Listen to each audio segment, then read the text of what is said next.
ವಿವಿಧ ಬೇಡಿಕೆಗಳಿಗೆ ಆಗ್ರಹಿಸಿ ಅಸಹಕಾರ ಚಳುವಳಿ ಜನಕಲ್ಯಾಣ ಯಾತ್ರೆ.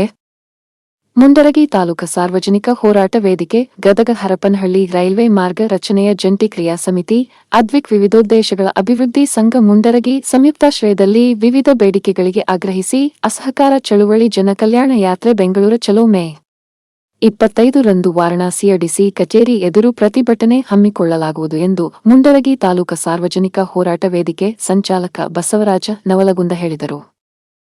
ಪತ್ರಿಕಾ ಭವನದಲ್ಲಿ ಸುದ್ದಿಗೋಷ್ಠಿ ನಡೆಸಿ ಮಾತನಾಡಿದ ಅವರು, ಅಂದಿನ ಸಂಸದ ಶಿವಕುಮಾರ ಉದಾಸಿ ಕಚೇರಿ ಮುಂದೆ ಧರಣಿ ಕೈಗೊಂಡಿದ್ದೆವು. ಪರಿಣಾಮವಾಗಿ ಶಿವಕುಮಾರ ಉದಾಸಿ ಮತ್ತೊಮ್ಮೆ ಕೇಂದ್ರ ಕಚೇರಿಗೆ ಪತ್ರ ಬರೆಯುತ್ತಾರೆ. ನಂತರ ಬಸವರಾಜ ಬೊಮ್ಮಾಯಿ ಕೇಂದ್ರ ಸಚಿವ ವಿ. ಸೋಮಣ್ಣನವರಿಗೆ ಮನವಿ ಸಲ್ಲಿಸಿದ್ದೇವೆ. ಇದ್ಯಾವುದಕ್ಕೂ ಕ್ಯಾರೆ ಎನ್ನದಿದ್ದಾಗ ಜಂತರ್ ಮಂತರ್ನಲ್ಲಿ ಹೋರಾಟ ಆರಂಭ ಮಾಡುತ್ತಿದ್ದಂತೆ ಮತ್ತೊಮ್ಮೆ ಸರ್ವೆ ನಡೆಸಲು 9 ಲಕ್ಷ ರೂಪಾಯಿ ಹಣ ಬಿಡುಗಡೆ ಮಾಡಲಾಗಿದೆ ಎಂದರು. ಸುದ್ದಿಗೋಷ್ಠಿಯಲ್ಲಿ ಫಕೀರಪ್ಪ ಹೆಬಸೂರ, ವಿಶ್ವನಾಥ ಖಾನಾಪುರ, ಬರ್ಕತಲಿ ಮುಲ್ಲಾ, ಮಾಬುಖಾನ್ ಪಠಾಣ್, ಮಾಂತೇಶ್ ನೆಲುಡಿ, ರವಿಗೌಡ ಪಾಟೀಲ, ಬಸಪ್ಪ ವಡ್ಡರ ಉಪಸ್ಥಿತರಿದ್ದರು. ಮುಂಡರಗಿ ತಾಲೂಕಾ ಸಾರ್ವಜನಿಕ ಹೋರಾಟ ವೇದಿಕೆ, ಗದಗ ಹರಪನಹಳ್ಳಿ ರೈಲ್ವೆ ಮಾರ್ಗ ರಚನೆಯ ಜಂಟಿ ಕ್ರಿಯಾ ಸಮಿತಿ, ಅದ್ವಿಕ್ ವಿವಿಧೋದ್ದೇಶಗಳ ಅಭಿವೃದ್ಧಿ ಸಂಘ ರೆಜ್ ಮುಂಡ್ರಿಗಿ ಇವರ ಆಶ್ರಯದಲ್ಲಿ ಇಂದು ದಿನಾಂಕ 13/5/2026ರಂದು ಗದಗ ಪತ್ರಿಕಾ ಭವನದಲ್ಲಿ ಕರೆದಿರ್ತಕ್ಕಂಥ ಸುದ್ದಿಗೋಷ್ಠಿಯ ಮಾಧ್ಯಮದ ಮಿತ್ರರಿಗೆ ಮತ್ತು ವೇದಿಕೆ ಮೇಲಿರ್ತಕ್ಕಂಥ ಫಕೀರಪ್ಪ ಹೆಬಸೂರ್ ಅವರ ಮುಖಂಡರು ಹಾಗೂ ವಿಶ್ವನಾಥ್ ಖಾನಾಪುರ್ ಅವರು, ಧ್ರುವಕುಮಾರ್ ಹೂಗಾರ್ ಅವರು, ಬಸಪ್ಪ ವಡ್ಡಾರವರು, ರವಿಗೌಡ ಪಾಟೀಲ್ರವರು ಮತ್ತು ಇತರ ಸಂಘಟನೆಯ ಮುಖಂಡರು ನಿಮ್ಮೆಲ್ಲರಿಗೂ ನನ್ನ ಅನಂತ ನಮಸ್ಕಾರಗಳನ್ನು ತಿಳಿಸುತ್ತಾ, ಇಂದು ಮುಂಡರಗಿ ತಾಲೂಕಾ ಸಾರ್ವಜನಿಕ ಹೋರಾಟ ವೇದಿಕೆ, ಗದಗ ಹರಪನಹಳ್ಳಿ ರೈಲ್ವೆ ಮಾರ್ಗ ರಚನೆಯ ಜಂಟಿ ಕ್ರಿಯಾ ಸಮಿತಿ, ಅದ್ವಿಕ್ ವಿವಿಧೋದ್ದೇಶಗಳ ಅಭಿವೃದ್ಧಿ ಸಂಘದ ಆಶ್ರಯದಲ್ಲಿ ವಿವಿಧ ಬೇಡಿಕೆಗಳಿಗೆ ಆಗ್ರಹಿಸಿ ಪ್ರಧಾನಮಂತ್ರಿ ನರೇಂದ್ರ ಮೋದಿಯವರ ಕ್ಷೇತ್ರವಾದ ವಾರಣಾಸಿ ಡಿಸಿ ಕಚೇರಿ ಎದುರು ಪ್ರತಿಭಟನೆಯನ್ನು ಹಮ್ಮಿಕೊಂಡಿರುವ ಬಗ್ಗೆ ನಾವು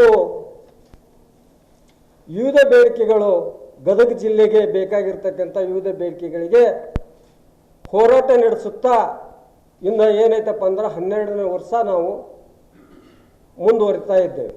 ಇದು ನಿಜವಾಗಿ ಅನಿರ್ದಿಷ್ಟ ಧರಣಿ ಸತ್ಯಾಗ್ರಹ, ಅಸಹಕಾರ ಚಳವಳಿ. ಇದು ಜನಕಲ್ಯಾಣ ಯಾತ್ರೆ, ಲೋಕ ಕಲ್ಯಾಣಕ್ಕಾಗಿ ನಾವು ಏನೈತಂದ್ರೆ ಜನಕಲ್ಯಾಣ ಯಾತ್ರೆಯನ್ನು ದಿನಾಂಕ 22/5/2026ರಂದು ಗದಗ ಬೆಟಗೇರಿ ರೈಲ್ವೆ ನಿಲ್ದಾಣದಿಂದ ಈ ಜನಕಲ್ಯಾಣ ಯಾತ್ರೆ ಲೋಕ ಕಲ್ಯಾಣಕ್ಕಾಗಿ ನಾವೇನಪ್ಪ ಅಂತಂದ್ರೆ ಈ ದೇಶದ ಸನ್ಮಾನ್ಯ ನರೇಂದ್ರ ಮೋದಿ ಕ್ಷೇತ್ರವಾದ ವಾರಣಾಸಿಗೆ ಈ ಜನಕಲ್ಯಾಣ ಯಾತ್ರೆ ಪ್ರವಾಸ ಕೈಗೊಳ್ತಾ ಇದೆ. ಇದು ದಿನಾಂಕ 22/5/2026ರಂದು ಇಲ್ಲಿಂದ ಹೊರಟು ದಿನಾಂಕ 25/5/2026ರಂದು ಪ್ರಧಾನಮಂತ್ರಿ ಕ್ಷೇತ್ರವಾದ ವಾರಣಾಸಿ ಜಿಲ್ಲಾ ಡಿಸಿ ಕಚೇರಿ ಎದುರಿಗೆ ಪ್ರತಿಭಟನೆಯನ್ನು ಮಾಡಲಿದ್ದೇವೆ. ಪ್ರತಿಭಟನೆಯ ವಿವಿಧ ಬೇಡಿಕೆಗಳು ಯಾವ್ಯಾವಪ್ಪ ಅಂತಂತಂದ್ರೆ, ಇವತ್ತ ಕೇಂದ್ರ ಸರ್ಕಾರಕ್ಕೆ ಸಂಬಂಧಪಟ್ಟಿರ್ತಕ್ಕಂಥ ನಮ್ಮ ಗದಗ ಹರಪನಹಳ್ಳಿ ರೈಲ್ವೆ ಮಾರ್ಗ ಮುಂಡರಗಿ ಹೂವಿನಡಗಲಿ ಮಾರ್ಗವಾಗಿ ಹೋಗ್ತಕ್ಕಂಥ ಈ ಮಾರ್ಗ ಏನಪ್ಪ ಅಂತಂದ್ರೆ 2014ರಲ್ಲಿ ರೈಲ್ವೆ ಮುಂಗಡ ಪತ್ರದಲ್ಲಿ ಪರೀಕ್ಷಿತ ಪಟ್ಟಿಯಲ್ಲಿ ಮಂಜೂರಾಗಿತ್ತು. 2014ರಲ್ಲಿ ಇದು ಪರೀಕ್ಷಿತ ಪಟ್ಟಿಯಲ್ಲಿ ಅಪ್ಡೇಟಿಂಗ್ ಆಗ್ತೈತಿ. 2015ರಲ್ಲಿ ಸರ್ವೆ ಮಾಡ್ತಾರೆ ದೆಹಲಿ ರೈಲ್ವೆ ಬೋರ್ಡ್ನವರು. 94 ಕಿಲೋಮೀಟರ್ ಸರ್ವೆ ಮಾಡ್ತಾರೆ. ಗದಗಲಿಂದ ಮುಂಡರಗಿ, ಮುಂಡರಗಿಲಿಂದ ಹೂವಿನಡಗಲಿ, ಹೂವಿನಡಗಲಿಂದ ಹರಪನಹಳ್ಳಿಗೆ 94 ಕಿಲೋಮೀಟರ್ನ ಸರ್ವೆ ಮಾಡ್ತಾರೆ. ಸರ್ವೆ ವರದಿ ಪ್ರಕಾರ ದೆಹಲಿ ರೈಲ್ವೆ ಬೋರ್ಡ್ನವರು ಒಂದು ವರದಿ ಕೊಡ್ತಾರೆ ನಮಗೆ, ಇಲ್ಲ ಇದು 813.14 ಕೋಟಿ ಈ 94 ಕಿಲೋಮೀಟರ್ ರೈಲ್ವೆ ಮಾರ್ಗ ಮಾಡಲಿಕ್ಕೆ ಹಣ ಬೇಕಾಗ್ತೈತಿ. ಹಾಗಾಗಿ ಏನೈತೆ ಅಂತಂದ್ರೆ ಕೇವಲ 94 ಕಿಲೋಮೀಟರ್ಗೆ 813.14 ಕೋಟಿ ರೂಪಾಯಿ ನಾವು ಹಾಕಿದರೆ ಕೇವಲ ದೆಹಲಿ ರೈಲ್ವೆ ಬೋರ್ಡ್ನವರಿಗೆ ಲಾಭ ಆಗೋದು ಎಷ್ಟು ಅಂದರೆ 78% ಲುಕ್ಷಣೆ ಆಗ್ತೈತಿ, 22% ಲಾಭ ಆಗ್ತೈತಿ. ಹಾಗಾಗಿ ಏನಂತಂದ್ರೆ ಈ ಮಾರ್ಗ ಅಪ್ಡೇಟಿಂಗ್ನಲ್ಲಿ ಕಾಯ್ದಿರಿಸ್ತಾರೆ, ಅಂದರೆ ಕ್ಯಾನ್ಸಲ್ ಮಾಡಲ್ಲ. ಇದನ್ನು ಕ್ಯಾನ್ಸಲ್ ಮಾಡದೆ ಇದನ್ನು ಕಾಯ್ದಿರಿಸ್ತಾರೆ. ನಾವೇನು ಮಾಡ್ತೀವಿ, ಅದು ಕಾಯ್ದಿರಿಸಿಂದೆ ಮತ್ತೆ ನಾವೇನೈತೆ ಅಂದ್ರೆ ಅಂದಿನ ಮಾಜಿ ಸಂಸದರಾದ ಶಿವಕುಮಾರ್ ಉದಾಸಿ ಅವರ ಗದಗ ಕಾರ್ಯಾಲಯದ ಮುಂದೆ ನಾವೇನೈತೆ ಅಂದ್ರೆ ಪ್ರತಿಭಟನೆಯನ್ನು ಹಮ್ಮಿಕೊಂತೀವಿ. ಅಂದು ಮಾಜಿ ಸಂಸದರು ಶಿವಕುಮಾರ್ ಉದಾಸಿ ಅವರು ಮತ್ತೊಂದು ಪತ್ರವನ್ನು ರಿವೋಕ್ ಮಾಡ್ತಾರೆ. ಎದಕ್ಕೆ? ದೆಹಲಿ ರೈಲ್ವೆ ಬೋರ್ಡ್ನವರಿಗೆ ರಿವೋಕ್ ಮಾಡ್ತಾರೆ. ನೋಡಿ, ಇದು ರೈಲ್ವೆ ಸೇವಾ ಸಂಸ್ಥೆ ಆಗಿರುವುದರಿಂದ ಇಲ್ಲಿ ಲಾಭ ಹಾನಿ ಬರುವುದಿಲ್ಲ. ಇದು ಏನಿದಪ್ಪ ಅಂತಂದ್ರೆ ಇದು ಎಷ್ಟೊತ್ತಿದ್ರು ಸೇವಾ ಮಾಡ್ತಕ್ಕಂಥ ಸಂಸ್ಥೆ. ಇದಕ್ಕೆ ಇಲ್ಲಿ ಲಾಭ ಹಾನಿ ಕಟ್ಟಿ ಇಲ್ಲಿ ಅನುಕೂಲ ಆಗ್ತಕ್ಕಂಥದ್ದು. ಅವ್ರು ಮತ್ತೊಂದು ಪತ್ರ ಬರೀತಾರೆ. ಏನಂತ ಪತ್ರ ಬರೀತಾರೆ ಅಂತಂದ್ರೆ, ಗದಗ, ಮುಂಡರಗಿ, ಹೂವಿನಹಡಗಲಿ, ಹರಪನಹಳ್ಳಿ, ಹರಿಹರ ಅರಸೀಕೆರೆ ಮಾರ್ಗವಾಗಿ ಬೆಂಗಳೂರಿಗೆ ಹೋಗ್ತಕ್ಕಂಥ ಇದು ಬಾಂಬೆ ಬೆಂಗಳೂರು ಕೊಂಡಿಯಾಗಿರುವುದರಿಂದ ಇದನ್ನು 94 ಕಿಲೋಮೀಟರ್ಗೆ ಯಾಕೆ ನೀವು ಇದನ್ನು ಎಂಡ್ ಮಾಡ್ತೀರಿ? ಇದು ದೊಡ್ಡ ಲೈನ, ಇದು ಬೃಹತ್ ಯೋಜನೆ, ಇದು ರೈಲ್ವೆ ಯೋಜನೆ. ಇದನ್ನು ನೀವೇನೈತೆ ಅಂತಂದ್ರೆ ಇನ್ನೊಮ್ಮೆ ಇದನ್ನು ರಿವೋಕ್ ಮಾಡಬೇಕು ಅಂತಕ್ಕಂಥ ವಿಚಾರವನ್ನು ಇಟ್ಕೊಂಡು ಮಾಜಿ ಸಂಸದರು ಏನೈತೆ ಅಂತಂದ್ರೆ ಇದನ್ನೇ ರಿವೋಕ್ ಮಾಡಲಿಕ್ಕೆ ಪತ್ರ ಬರೀತಾರೆ. ಆಮೇಲೆ ಬೊಮ್ಮಾಯಿಯವರು ಹಾವೇರಿ ಗದಗ ಲೋಕಸಭಾದ ಸಂಸದರಾಗಿ ನೇಮಕ ಆಗ್ತಾರೆ, ಆರಿಸಿ ಬರ್ತಾರೆ. ಅವ್ರಿಗೂ ಕೂಡ ಏನೈತೆ ಅಂದ್ರೆ ಫಸ್ಟ್ ಸನ್ಮಾನಕ್ಕೆ ಬಂದಾಗ ಗದಗ ತೋಂಟದ ಸಿದ್ಧಲಿಂಗೇಶ್ವರ ಕಲ್ಯಾಣ ಮಂಟಪಕ್ಕೆ ಸನ್ಮಾನಕ್ಕೆ ಬಂದಾಗ ಕೂಡ ನಾವೇನೈತೆ ಅಂದ್ರೆ ಅವ್ರಿಗೆ ಗೇರವ್ ಹಾಕಿ ಅವರಿಗೆ ಮನವಿ ಪತ್ರವನ್ನು ಸಲ್ಲಿಸ್ತೇವೆ. ನೋಡಿ, ಇದು 94 ಕಿಲೋಮೀಟರ್ ಲಾಭ ಆಗಂಗಿಲ್ಲ ಅಂತ ಹೇಳಿ ದೆಹಲಿ ರೈಲ್ವೆ ಬೋರ್ಡ್ನವರು ಇದನ್ನು ಕಾಯ್ದಿರಿಸಿದ್ದಾರೆ. ಇದನ್ನು ರಿವೋಕ್ ಮಾಡಬೇಕು ಅಂತಕ್ಕಂಥದ್ದು ವಿಚಾರವನ್ನು ಇಟ್ಟುಕೊಂಡು ನಾವು ಅವ್ರಿಗೆ ಮನವಿ ಕೊಡ್ತೀವಿ. ಅದರ ಪ್ರಕಾರ ಏನೈತೆ ಅಂತಂದ್ರೆ ಅವರು ಏನೈತೆ ಅಂತಂದ್ರೆ ದೆಹಲಿ ರೈಲ್ವೆ ಬೋರ್ಡ್ನವರಿಗೆ ಪತ್ರ ಬರೀತಾರೆ. ಅದರ ಹಾಗೆ ವಿ ಸೋಮಣ್ಣವರು ಅಬ್ಬಿಗೇರಿಗೆ ದಸರಾ ದರ್ಬಾರ್ಗೆ ಬರ್ತಾರೆ. ದಸರಾ ದರ್ಬಾರ್ಗೆ ಬಂದಾಗ ಏನೈತೆ ಅಂತಂದ್ರೆ ಅಲ್ಲಿ ಕೂಡ ಏನೈತೆ ಅಂದ್ರೆ ನಾವು ಗೆರವ್ ಹಾಕ್ತೀವಿ ಸೋಮಣ್ಣವರಿಗೆ.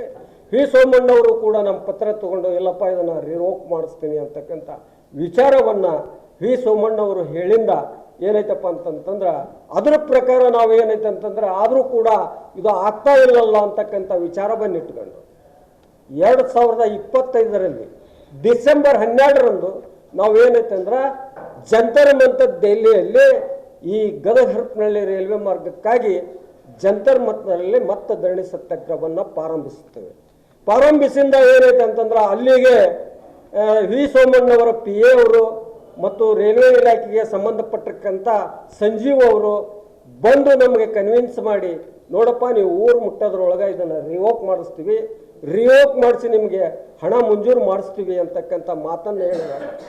ಇದು ಡಿಸೆಂಬರ್ 12, 2025ಕ್ಕೆ ಜಂತರ್ ಮಂತರ್ನಲ್ಲಿ ನಮ್ಗೆ ಆಶ್ವಾಸನೆ ಕೊಟ್ಟಂತೆ ಏನೈತೆ ಅಂತಂದ್ರೆ 2026-27ರಲ್ಲಿ ಏನೈತೆ ಅಂತಂದ್ರೆ ಇದನ್ನು ರಿವೋಕ್ ಮಾಡಿಸಿ 9 ಲಕ್ಷ ಹಣವನ್ನು ಇವತ್ತ ಅದನ್ನು ರೀಸರ್ವೆ ಮಾಡಲಿಕ್ಕೆ ಆರ್ಡರ್ ಮಾಡಿದ್ದಾರೆ. ಆ ಆರ್ಡರ್ ಬಂದಿಂದ ಏನೈತಪ್ಪ ಅಂತಂತಂದ್ರೆ ಈಗ ಅದು ಏನು ಆ ಆರ್ಡರ್ ಪ್ರಕಾರ ಅದು ಕೂಡಲೇ ಅನುಷ್ಠಾನ ಆಗಬೇಕು ಅಂತಕ್ಕಂಥ ವಿಚಾರವನ್ನು ಇಟ್ಕೊಂಡು ಸರ್ವೆ ಕೂಡಲೇ ಹೋಗಬೇಕು, ಪ್ರಾರಂಭ ಆಗಬೇಕು, ಅನುಷ್ಠಾನ ಆಗಬೇಕು ಅಂತಕ್ಕಂಥ ವಿಚಾರವನ್ನು ಇಟ್ಕೊಂಡು ನಾವು ಪುನಃ ಈಗ ಏನೈತಪ್ಪ ಅಂತಂದ್ರೆ ದಿನಾಂಕ 25/5/2026ರಂದು ವಾರಣಾಸಿ ಗದಗ ಜಿಲ್ಲಾಧಿಕಾರಿಗಳ ಕಾರ್ಯಾಲಯದ ಮುಂದೆ ನಾವು ಪ್ರತಿಭಟನೆ ಮಾಡಿ ವಿವಿಧ ಬೇಡಿಕೆಗಳಲ್ಲಾದ ಇದು ಒಂದು ರೈಲ್ವೆದ್ದು ನಿಮ್ಗೆ ಹೇಳಿದ್ದು. ಎರಡನೇದು ಏನೈತಪ್ಪ ಅಂತಂದ್ರೆ ಮುಂಡ್ರಿಗಿ ಒಳಗೆ ಏನಪ್ಪ ಅಂತಂದ್ರೆ ಈಗ 42 ವರ್ಷದ ಹಿಂದನೇ ಏನೈತೆ ಅಂದ್ರೆ ಪೋಸ್ಟ್ ಆಫೀಸ್ನವರು ಅಂಚೆ ಕಚೇರಿಯವರು ಏನೈತೆ ಅಂತಂದ್ರೆ ಒಂದು ಆಯಪಾತದ 15 ಗುಂಟೆ ಜಮೀನನ್ನು ಹಿಡಿದಿದ್ದಾರೆ. ಅದು ರಾಜ ಹೆದ್ದಾರಿಗೆ ಹತ್ಕೊಂಡಿದೆ. 42 ವರ್ಷ ಆಯಿತು. ಅಲ್ಲೇನೈತೆ ಅಂತಂದ್ರೆ ನಾವು ಅಲ್ಲಿ ಕಟ್ಟಡ ಕಟ್ಟ್ರಿ ಅಂತಕ್ಕಂಥ ವಿಚಾರವನ್ನು ಇಟ್ಟುಕೊಂಡು ಈಗ ನಾವು ಏನೈತೆ ಅಂದ್ರೆ ನಮ್ಮ ವಿವಿಧ ಬೇಡಿಕೆಗಳಲ್ಲಿ ಅದೊಂದು ಹಾಕ್ಕೊಂಡು ಹೋರಾಟ ಮಾಡಿದ್ರು ಕೂಡ ಏನೈತೆ ಅಂತಂದ್ರೆ ಅಲ್ಲಿ ಇರ್ತಕ್ಕಂಥ ಜಾಗದಲ್ಲಿ 42 ವರ್ಷದಿಂದಲೇ ಖರೀದಿ ಮಾಡಿದ್ದಾರೆ. ಅದನ್ನೇನೈತೆ ಅಂತಂದ್ರೆ ರಾಜ್ಯ ಹೆದ್ದಾರಿಗೆ ಹತ್ಕೊಂಡೇ ಇದೆ. ಅದು ಇದ್ರೂ ಕೂಡ ಏನೈತೆ ಅಂದ್ರೆ ಒಂದು ಸುಂದರವಾದ ಕಟ್ಟಡವನ್ನು ಸರ್ಕಾರಗಳು ನಿರ್ಮಾಣ ಮಾಡ್ತಾ ಇಲ್ಲ.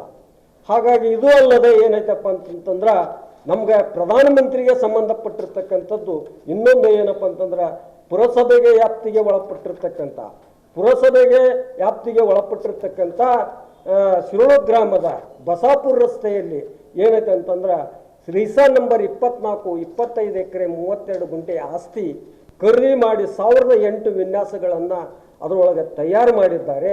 ಅದನ್ನು ಎದಕ್ಕೆ ತಯಾರು ಮಾಡಿದ್ದಾರೆ ಅಂತಂದ್ರೆ ನಿರ್ಗತಿಕರಿಗೆ, ಆಶ್ರಯ ನಿರ್ಗತಿಕರಿಗೆ 1008 ಮನೆಗಳ ಕಟ್ಟಡ ನಿರ್ಮಾಣ ಮಾಡಿ ಅದರೊಳಗೆ ಅವರಿಗೆ ಹಕ್ಕುಪತ್ರ ಆಶ್ರಯ ನಿರ್ಗತಿಕರಿಗೆ ಅದು ಏನೈತೆ ಅಂದ್ರೆ ಪ್ರಧಾನಮಂತ್ರಿ ಆಯುಷ್ಮಾನ್ ವಸತಿ ಯೋಜನೆ ಅಡಿಯೊಳಗೆ ಸುಂದರವಾದ ಮನೆಗಳನ್ನು ಕಟ್ಟಿಕೊಡಬೇಕಂತ ವಿಚಾರವನ್ನು ಇಟ್ಟುಕೊಂಡು ಇದನ್ನು ಕೂಡ ನಾವೇನೈತೆ ಅಂದ್ರೆ ಪ್ರಧಾನಮಂತ್ರಿಗಳಿಗೆ ಆಗ್ರಹಿಸಲಿದ್ದೇವೆ. ಅದೇ ರೀತಿ ಏನೈತಪ್ಪ ಅಂತಂದ್ರೆ ನಮ್ಗೆ ಮುಂಡ್ರಿಗಿ ತಾಲೂಕು ಬಹಳ ಆರ್ಥಿಕವಾಗಿ, ಸಾಮಾಜಿಕವಾಗಿ, ರಾಜಕೀಯವಾಗಿ, ಶೈಕ್ಷಣಿಕವಾಗಿ ಬಹಳ ಹಿಂದುಳಿದಿರ್ತಕ್ಕಂಥ ತಾಲೂಕು. ಆ ತಾಲೂಕು ಏನೈತೆ ಅಂತಂದ್ರೆ 2008ರಲ್ಲಿ ವಿಧಾನಸಭಾ ಕ್ಷೇತ್ರವನ್ನು ಕಳ್ಕೊಂತೈತಿ. ಆ ವಿಧಾನಸಭಾ ಕ್ಷೇತ್ರವನ್ನು ಈಗ ಪುನರ್ವಿಂಗಡಣೆ ಒಳಗೆ ಮುಂಡ್ರಿಗಿ ತಾಲೂಕನ್ನು ವಿಧಾನಸಭಾ ಕ್ಷೇತ್ರವೆಂದು ಘೋಷಣೆ ಮಾಡಬೇಕು ಅಂತಕ್ಕಂಥ ವಿಚಾರವನ್ನು ಇಟ್ಕೊಂಡು ಕೂಡ ನಾವು ಮನವಿ ಪತ್ರವನ್ನು ಸಲ್ಲಿಸಲಿದ್ದೇವೆ. ಅದೇ ರೀತಿ ಏನೈತಪ್ಪ ಅಂತಂದ್ರೆ ನಮ್ಮ ಮುಂಡ್ರಿಗಿ ತಾಲೂಕು ಇವತ್ತ 23 ವಾರ್ಡು ಹೊಂದಿರತಕ್ಕಂಥ ಪುರಸಭೆ ವ್ಯಾಪ್ತಿಯೊಳಗನೆ 60,000 ಜನವನ್ನು ಹೊಂದಿರತಕ್ಕಂಥ 52 ಗ್ರಾಮಗಳನ್ನು ಹೊಂದಿರತಕ್ಕಂಥ ಆ ಗ್ರಾಮದ ಜನತೆ ಇವತ್ತೇನೈತೆ ಅಂದ್ರೆ ಒಂದು ಕಾನೂನು ಮಹಾವಿದ್ಯಾಲಯಕ್ಕೆ ಇಲ್ಲಿಗೆ ಬರಬೇಕು ಗದಗಿಗೆ. ಅದು ಏನೈತೆ ಅಂದ್ರೆ ಅಲ್ಲಿ ಸೇತುವೆ ಆಗಿರುವುದರಿಂದ ಬಳ್ಳಾರಿ, ವಿಜಯನಗರ ಜಿಲ್ಲೆ ಹಾಗೂ ದಾವಣಗೆರೆ ಜಿಲ್ಲೆ ಈ ಎಲ್ಲ ಜನರು ಮುಂಡ್ರಿಗೆ ಓದಕ್ಕೆ ಬರೋದ್ರಿಂದ ಅಲ್ಲಿ ಒಂದು ಕಾನೂನು ಮಹಾವಿದ್ಯಾಲಯವನ್ನು ತೆರಿಬೇಕು ಅಂತಕ್ಕಂಥ ವಿಚಾರವನ್ನು ಇಟ್ಟುಕೊಂಡು ಅದನ್ನು ಕೂಡ ಏನೈತೆ ಅಂದ್ರೆ ನಾವು ಪ್ರಧಾನಮಂತ್ರಿಗೆ ಪತ್ರವನ್ನು ಸಲ್ಲಿಸಲಿದ್ದೇವೆ. ಇದು ಏನೈತೆ ಅಂದ್ರೆ ಇಲ್ಲಿ ರಾಜ್ಯ ಸರ್ಕಾರ ಈ ರಾಷ್ಟ್ರೀಯ ಶಿಕ್ಷಣ ನೀತಿ ಒಳಪಟ್ಟಿಂದ ಎಲ್ಲ ರಾಜ್ಯಗಳು ಏನೈತೆ ಅಂದ್ರೆ ಇಲ್ಲಿ PU ಒಳಗೆ ಅತಿಥಿ ಉಪನ್ಯಾಸಕರಾಗಿ ಸೇವೆ ಸಲ್ಲಿಸುತ್ತಿರ್ತಕ್ಕಂಥ 8,660 ಮಂದಿ ಅತಿಥಿ ಉಪನ್ಯಾಸಕರು ಏನೈತೆ ಅಂದ್ರೆ ಈಗ ನಿರಂತರ 20 ವರ್ಷ ಸೇವೆ ಸಲ್ಲಿಸಿದ್ರು ಕೂಡ ಅವರು ವಿವಿಧ ಬೇಡಿಕೆಗಳನ್ನು ರಾಜ್ಯ ಸರ್ಕಾರ ಹಾಗೂ ಕೇಂದ್ರ ಸರ್ಕಾರ ಈಡೇರಿಸುತ್ತಿಲ್ಲ. ಅದೇ ರೀತಿ ಪ್ರೌಢಶಾಲೆ ಶಿಕ್ಷಕರಿಗೂ ಕೂಡ ಏನೈತೆ ಅಂದ್ರೆ ಅವರ ಬೇಡಿಕೆಗಳನ್ನು ಈಡೇರಿಸುತ್ತಿಲ್ಲ. ಇದರಾಗ ಪ್ರಧಾನಮಂತ್ರಿಗಳು ಎಂಟ್ರಿಯಾಗಿ ಏನೈತೆ ಅಂದ್ರೆ ಈ ಶಿಕ್ಷಣದ ನೀತಿಯನ್ನು ಕೂಡ ಸಡಲಗೊಳಿಸಿ ಅವ್ರಿಗೆಲ್ಲರಿಗೂ ಏನೈತೆ ಅಂತಂದ್ರೆ ಭದ್ರತೆ ನೀಡ್ತಕ್ಕಂಥ ವ್ಯವಸ್ಥೆ ಆಗಬೇಕು ಅಂತಕ್ಕಂಥ ವಿಚಾರವನ್ನು ಇಟ್ಕೊಂಡು ಕೂಡ ಏನೈತೆ ಅಂದ್ರೆ ಅಲ್ಲಿ ಜಿಲ್ಲಾಧಿಕಾರಿಗಳ ಮುಖಾಂತರ ನಾವು ಮನವಿ ಪತ್ರ ಸಲ್ಲಿಸಲಿದ್ದೇವೆ. ಅದೇ ರೀತಿ ಹೀಗೆ ವಿವಿಧ ಬೇಡಿಕೆಗಳು ಈಗ ನಿಮಗೆ ಕೊಟ್ಟಿರ್ತಕ್ಕಂಥ ಕರಪತ್ರದಲ್ಲಿ ಎಲ್ಲ ವಿಚಾರಗಳು ಇದ್ದಾವೆ. ಅದರೊಳಗೆ ನಮ್ಮ ಮುಂಡ್ರಿಗಿ ಒಳ್ಳೆ ಕಲ್ಲಿನ ಗುಡ್ಡ ಐತಿ, ಅದ್ರ ಮೇಗ ಭೀಮರಾಯನ ಕೋಟೆ ಐತಿ. ಅದು ಏನೈತಪ್ಪ ಅಂತಂದ್ರೆ 34 ಹೆಕ್ಟೇರ್ ಪ್ರದೇಶ ಉಳ್ತಕ್ಕಂಥ ಒಂದು ಪ್ರದೇಶ ಏನೈತಂದ್ರೆ ಖಾಸಗಿಯವರು ಅದನ್ನು ಆಳ್ಕೊಂಡು ತಿಂತಾ ಇದ್ದಾರೆ. ಅದು ಪ್ರವಾಸಿ ತಾಣ ಆಗಬೇಕು ಅಂತಕ್ಕಂಥ ವಿಚಾರವನ್ನು ಇಟ್ಕೊಂಡು ಕೂಡ ಅದನ್ನು ಕೂಡ ನಾವು ಮನವಿ ಪತ್ರ ಸಲ್ಲಿಸಲಿದ್ದೇವೆ. ಅದೇ ರೀತಿ ಏನೈತಂದ್ರೆ ಇವತ್ತ 381 ಕೋಟಿ ಇವತ್ತೇನೈತಂದ್ರೆ ಕಪ್ಪತ್ತಿಲ್ ಸಂರಕ್ಷಣೆ ಹಾಗೂ ಅಭಿವೃದ್ಧಿಗೆ ಇವತ್ತೇನೈತಂತಂದ್ರೆ ಅಲ್ಲಿ ಕುಡಿಲಿಕ್ಕೂ ಕೂಡ ಈಗ ಗುಬ್ಬಿ, ಹಕ್ಕಿ, ಪಕ್ಷಿಗಳಿಗೆ ಏನೈತಪ್ಪ ಅಂತಂದ್ರೆ ಅಲ್ಲಿ ಇರ್ತಕ್ಕಂಥ ವನ್ಯಜೀವಿಗಳಿಗೂ ಕೂಡ ಕುಡಿಲಿಕ್ಕೆ ನೀರಿಲ್ಲದಂಥ ವ್ಯವಸ್ಥೆ ಐತಿ. 381 ಕೋಟಿ ಮಂಜೂರಾದರೂ ಕೂಡ ಏನೈತೆ ಅಂದ್ರೆ ಆ ಕಪ್ಪತ್ ಹಿಲ್ಸನ್ನು ಯಾರೂ ಅಭಿವೃದ್ಧಿ ಮಾಡ್ತಾ ಇಲ್ಲ, ಅದನ್ನು ಸಂರಕ್ಷಣೆ ಮಾಡ್ತಾ ಇಲ್ಲ, ಅಲ್ಲಿ ಜಲವನ್ನು ತೊಗೊಂಡೋಗಿ ಹಾಕ್ತಾ ಇಲ್ಲ. ಹೀಗಾಗಿ ಏನೈತೆ ಅಂದ್ರೆ ಅದು ಕೂಡ ಏನೈತೆ ಅಂತಂದ್ರೆ ಕೂಡಲೇ ಅದು ಅಭಿವೃದ್ಧಿ ಆಗಬೇಕು, ಸಂರಕ್ಷಣೆ ಆಗಬೇಕು.